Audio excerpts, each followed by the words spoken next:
SSC exam scam, टूटे सपनों की कहानी। क्या आपने कभी अपनी मेहनत के सपनों को टूटते हुए देखा है? क्या आप जानते हैं उस लड़के के बारे में जिसने अपनी मां का मंगलसूत्र गिरवी रखा ताकि उसका बेटा एसएससी का एग्जाम देकर सरकारी नौकरी पा सके?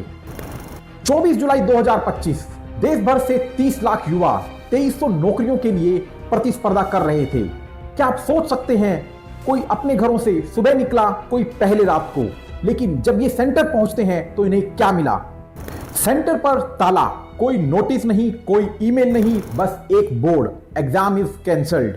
कानपुर का राहुल 800 किलोमीटर का सफर तय करके रेलवे स्टेशन से सीधा एग्जाम सेंटर पहुंचा, लेकिन उसे वापस लौटना पड़ा। मां फोन करती है, बेटा पेपर कैसा गया?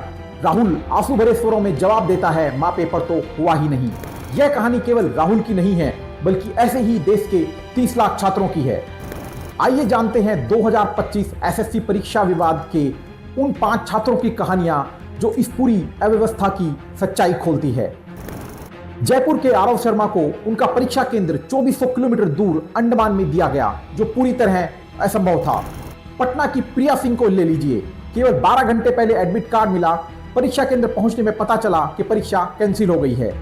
लखनऊ के राहुल वर्मा ने इलाहाबाद जाकर परीक्षा देने का प्रयास किया, लेकिन अचानक सर्वर डाउन हो जाता है, जिसके कारण परीक्षा रद्द हो जाती है। ना कोई पैसे की वापसी, ना कोई सपनों की। कोलकाता की नेहा कुमारी को बार बार कंप्यूटर खराबी झेलनी पड़ती है और अपना कीमती समय एग्जाम में गंवाना पड़ता है। कानपुर के सौरभ कुमार झा का ही किस्सा ले लीजिए। परीक्षा केंद्र में बिना सूचना के दूसरी जगह केंद्र को बदल दिया जाता है, जिससे उन्होंने और कई छात्रों ने प्रदर्शन किया। और ये कहानियां सिर्फ इन 5 स्टूडेंट्स की ही नहीं हैं, बल्कि लाखों स्टूडेंट के साथ ऐसा ही व्यवहार किया गया। ये सब कहानियां टेक्निकल फेलियर और मिसमैनेजमेंट को दिखाती हैं। यह तो बस एक शुरुआत भर थी। क्या आप जानते हैं इन सब टूटते सपनों की कहानियों के पीछे कौन था? एडुकेटी। जी हाँ, वही वेंडर जिसे सरकार ने टीसीएस को रिप्लेस करके नया कॉन्ट्रैक्ट दिया है। एसएससी ने साल 2025 के इस फेज 13 की परीक्षा के लिए वेंडर सिलेक्शन के लिए टेंडर्स निकाले थे। टीसीएस, जिन्होंने पहले भी यह परीक्षा आयोजित की है, उन्होंने इस बार 200 करोड़ की बोली लगाई थी, लेकिन इस बार का कॉन्ट्रैक्ट दिया गया एडुकेटी करियर टेक्नोलॉजीज को, जिन्होंने मात्र 70 करोड़ की बोली लगाई थी। एडुकेटी करियर टेक्नोलॉजी, जी हाँ, वही कंपनी जिसे पहले भी व्यापम घोटाले के साथ नाम जोड़कर देखा जा रहा है और मध्य प्रदेश में पेपर लीक जैसे मामलों में इसका नाम आया है। सिर्फ मध्य प्रदेश ही नहीं, भारत के काफी दूसरे राज्यों में भी एडुकेटी करियर टेक्नोलॉजीज को इनएलिजिबल घोषित किया गया है। एसएससी के अध्यक्ष एस गोपालकृष्णन के अकॉर्डिंग तकनीकी खराबियां हुई, लेकिन सुधार पर काम चल रहा है। लेकिन बच्चे कंप्यूटर क्रैश, खराब माउस, बिजली की कटौती, खेतों के बीच सेंटर से नाराज हुए। क्या हमारा देश जो एक सुपर पावर बनने जा रहा है, वो एक एग्जाम भी कंडक्ट नहीं करवा पा रहा है? क्या टिकट, ट्रेन, होटल, खर्चा, मम्मी पापा की उम्मीदें, सब कुछ खो देना जायज है? क्या एडुकेटी जैसी कंपनियों को बार बार मौका देना भारतीय शिक्षा के लिए सही है? क्या इसे बंद कर दिया जाना चाहिए और एग्जाम तभी कंडक्ट होने चाहिए जब इसका सही विकल्प खोजा जाए? और इन सब बदहाली के बाद लाखों छात्रों ने और उनके टीचर्स ने तय किया कि वो दिल्ली जाकर इसका विरोध करेंगे। 31 जुलाई 2025 को दिल्ली के जंतर मंतर पर हजारों छात्र और कुछ नामी शिक्षक जैसे नीतू सिंह और आदित्य रंजन ने शांतिपूर्ण विरोध किया। तब पुलिस ने लाठियां चलाई, कई प्रदर्शनकारियों को हिरासत में ले लिया गया। नीतू सिंह ने कहा, हम न्याय मांग रहे हैं, ये सबके भविष्य का सवाल है। आदित्य रंजन बोले, हम अपने बच्चों के हक के लिए खड़े हैं, हमें अपराधी मत बनाइए। सोशल मीडिया पर ट्रेंड हुआ एसएससी मिसमैनेजमेंट और देश के युवाओं ने अपना प्रदर्शन यहीं तक नहीं रोका, बल्कि प्रधानमंत्री कार्यालय के बाहर भी प्रदर्शन किया। केंद्र सरकार के मंत्री जितेंद्र सिंह ने वादा किया कि प्रभावित छात्रों को फिर से परीक्षा देने का मौका दिया जाएगा।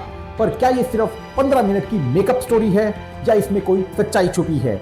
विपक्ष के नेता राहुल गांधी ने इसे सरकार की विफलता का नाम दिया और 30 लाख छात्रों को परेशान करने वाला घोटाला बताया। पूरे देश की निगाहें अब एसएससी पर टिकी है। भारत जैसे देश जहां डिजिटल इंडिया की कवायद की जा रही है, वहां एक एग्जाम लेना क्या इतना मुश्किल हो गया है? क्या ये सब एक गलत वेंडर के सिलेक्शन के कारण हुआ या भारत का डिजिटल इंफ्रास्ट्रक्चर ढह रहा है? भारत के सपनों का सिस्टम इतना जल्दी क्यों टूट गया? क्या यह केवल सिर्फ पैसे बचाने के लिए हुआ या इसमें छुपा है कोई पॉलिटिकल कनेक्शन? क्या एडुकेटी जैसी कंपनियों को बार बार मौका देना भारतीय शिक्षा के लिए माकूल है या इसे बंद कर दिया जाना चाहिए? और एसएससी के एग्जाम की बदहाली सिर्फ यहीं तक नहीं रुकी। कुछ स्टूडेंट ने तो यहां तक बताया कि 10% सवाल ही गलत दे दिए गए, जिनके कारण सभी स्टूडेंट को उनके मार्क्स मिले और पढ़ने वाले स्टूडेंट्स को फिर से नुकसान हुआ। कुछ स्टूडेंट ने यह दावा किया कि 60% सवाल पुराने पेपर से ही डाल दिए गए, जिससे पता चलता है कि एग्जाम बनाने वाले ने भी कोई एफर्ट्स नहीं किए। कुछ टीचर्स का यह भी दावा है कि बहुत सारे क्वेश्चंस को एआई के थ्रू बनाया गया और उनको प्रूफ रीड भी नहीं किया गया। क्या आपको भी लगता है एसएससी ने भारत के 30 लाख छात्रों के साथ अन्याय किया है? अगर आपको भी ये लगता है तो इसके खिलाफ आवाज उठाइए और शेयर कीजिए इस वीडियो को ज़्यादा से ज़्यादा, ताकि एसएससी की नींद खुल सके। और ऐसी ही और इन्फॉर्मेशन के लिए सब्सक्राइब करें हमारे YouTube channel icons of the earth को।